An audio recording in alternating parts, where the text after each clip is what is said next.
The problems which I have given you in the morning, we will solve one by one. Number 1 is given that E and F are even such that probability of E is equals to 0.6, probability of F is equals to 0.3 and probability E intersection F is equals to this. Then find the probability of E slash F and probability of F slash E. तो formula ये होता है आपका probability of E slash F is equals to probability of E intersection F upon probability of F. ठीक है, तो आपको इसकी वैल्यू पता है, क्वेश्चन में गिवन है, ये गिवन है, आप दोनों वैल्यू रखो, ये मिल जाएगी. सिमिलरली एफ स्लैश ई की वैल्यू क्या होगी? This will be equal to probability of same E intersection F upon probability of E. यहाँ एफ था, यहाँ ई है, जो अपॉन में होता है वही द अपॉन में आता है. ये भी अपॉन में था ई, तो यहाँ अपॉन ही आया. वैल्यूज़ रख दीजिए, इसकी भी पता है आपको, इसकी भी पता है, वैल्यू पुट करिए, आंसर सॉल्व कर लीजिए. ठीक है. सेकेंड है compute probability A slash B if probability of B is this and probability of A intersection B is equals to this. तो फॉर्मूला आपको पता ही है, फॉर्मूला क्या हो जाएगा? पी स्लैश ए बी का ये हो जाएगा probability of A intersection B upon probability of B. Value put कर दीजिए, सॉल्व कर लीजिए. ये आपको दी हुई है, ये भी आपको दी हुई है, वैल्यू पुट करो, सॉल्व कर लो. थर्ड है आपका प्रोबेबिलिटी ये दे रखी है, find the probability of A intersection B, है ना. तो probability of B slash A आपको गिवन है क्योंकि, है ना, तो हम ये लेके चलेंगे. This will be equal to probability A intersection B upon probability of A. तो आपको ये पता है, ये पता है, तो आप इसको सॉल्व कर लेंगे, ये वैल्यू आपको मिल जाएगी. ठीक है, देखिए यहाँ आपने सॉल्व किया, आपको मिल गई. फिर आपकी सेकंड है A slash B. Probability A slash B की वैल्यू क्या हो जाएगी? यहीं अगर हम ए स्लैश बी कर दें तो ये तो सेम ऊपर आएगा, यहाँ हो जाएगा प्रोबेबिलिटी ऑफ बी. तो आपको प्रोबेबिलिटी ऑफ बी दे रखी है, ये आपने फर्स्ट पार्ट में सॉल्व कर ही लिया, आपको ये वैल्यू मिल जाएगी. थर्ड है probability of A union B. Probability of A union B की वैल्यू होती है probability of A plus probability of B minus probability of A intersection B. तो आपको तीनों की वैल्यू पता है, इसकी यहाँ वैल्यू पुट करिए, आपको ये वैल्यू मिल जाएगी. ठीक है, चलिए नेक्स्ट देखें. Evaluate probability of A union B if this is equals to this and this is given to you. ठीक है, तो देखिए आपको probability of A slash B की वैल्यू क्या होती है? ए स्लैश बी की वैल्यू होती है probability A intersection B upon probability of B. ठीक है, तो आपको क्या ये गिवन है? प्रोबेबिलिटी ऑफ बी 5/13 गिवन है. ए इंटरसेक्शन बी आपको निकालनी किसकी वैल्यू है? ये इसकी निकालनी है.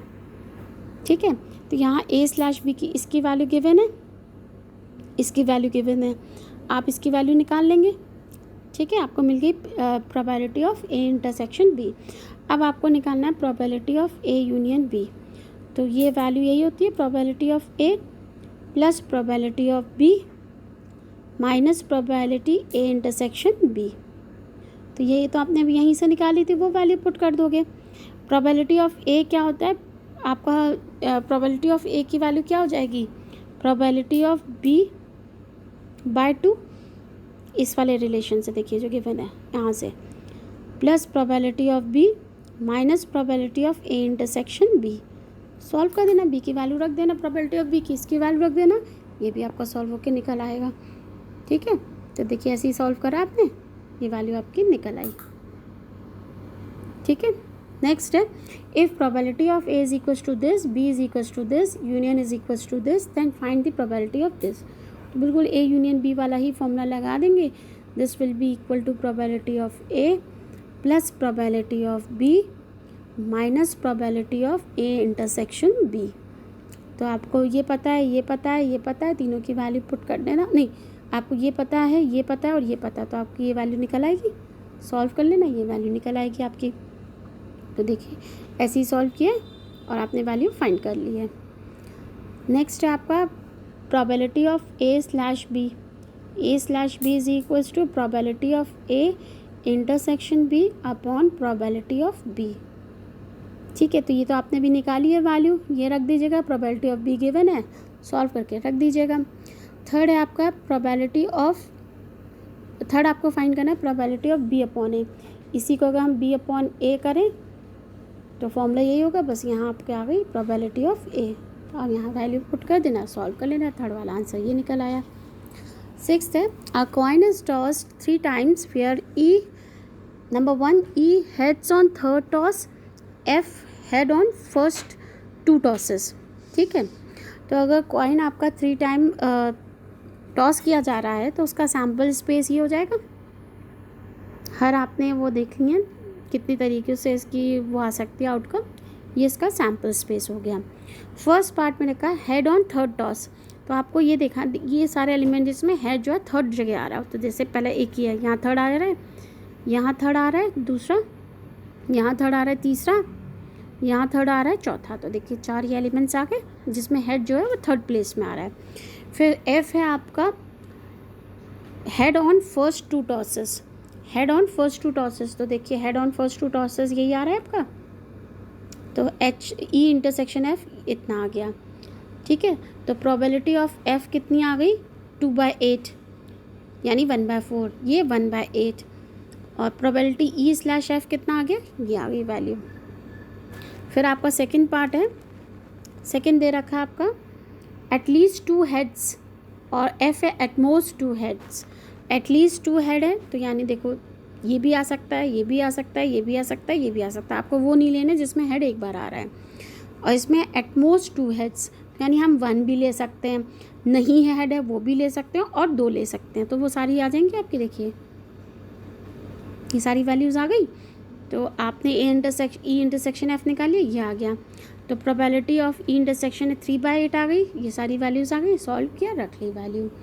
ऐसे ही आपका थर्ड है, थर्ड देखिए क्या था, एटमोस्ट 2 टेल्स ई में, और एफ में एटलीस्ट 1 टेल।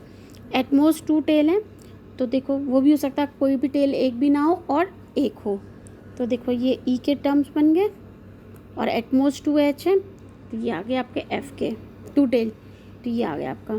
ठीक है, तो अब आपका ई इंटरसेक्शन एफ निकाल लिया, वैल्यूज पुट कर दी, सॉल्व कर लिया हर एक में। सेवेंथ है आपका 2 coins are tossed once where E tail appears on 1 coin, F 1 coin shows head. तो देखो E tail appears on 1 coin, तो देखो हेड और टेल, टेल और हेड एक ही बार आ रहा है। 1 कॉइन शोज हेड, तो इसका एक कॉइन जो होगा वो हेड होगा, तो सेम ये वैल्यू आ गई। इंटरसेक्शन में दोनों वैल्यूज़ आ गई, पी ऑफ एफ निकाल लिया, ई इंटरसेक्शन एफ निकाल लिया, ई स्लैश एफ निकाल लिया, ये वैल्यू आ गई आपकी 1।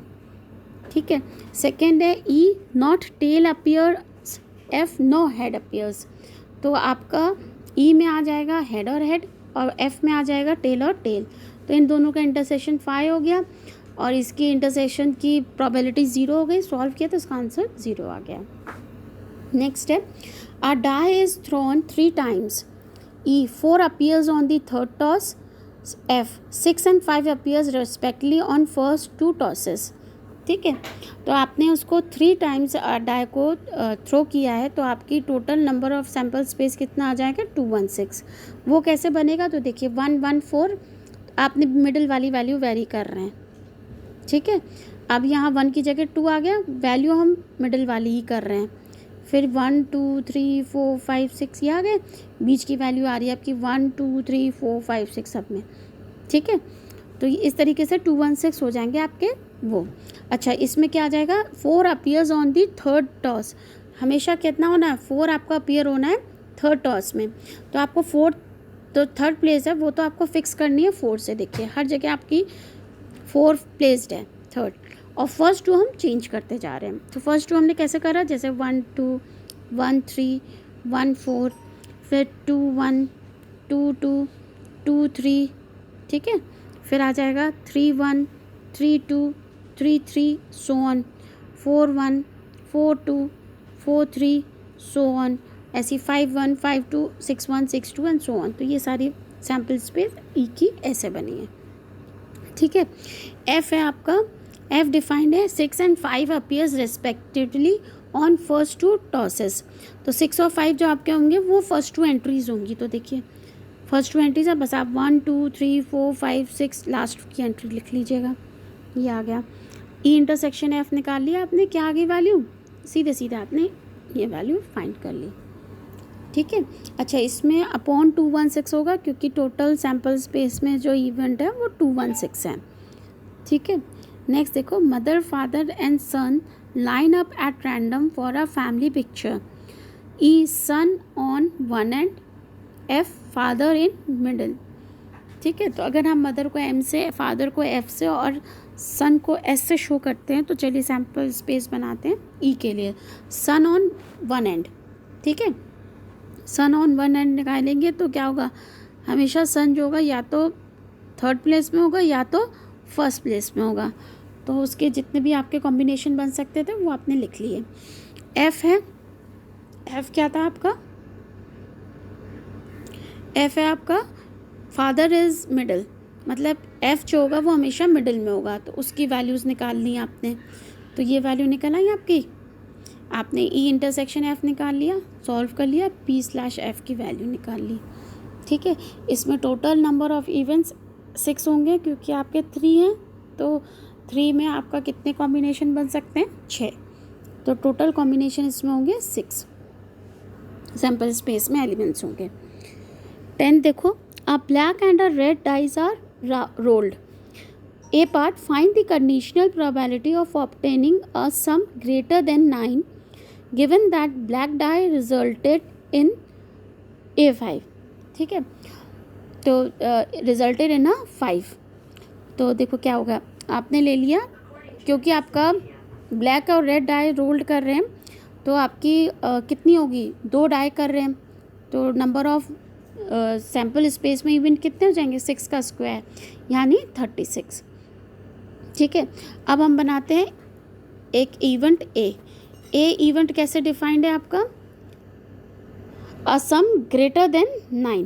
तो अ सम ग्रेटर देन 9, तो आप सारे वो वैल्यूज़ ले लीजिए जिनका सम 2 का कैसा हो, ग्रेटर देन 9 हो। जैसे 4, 6, 10 होता है, 5 और 5 प्लस 10, 11, 10, 11, 12, बाकी इनके सारे लेस देन 9 होंगे।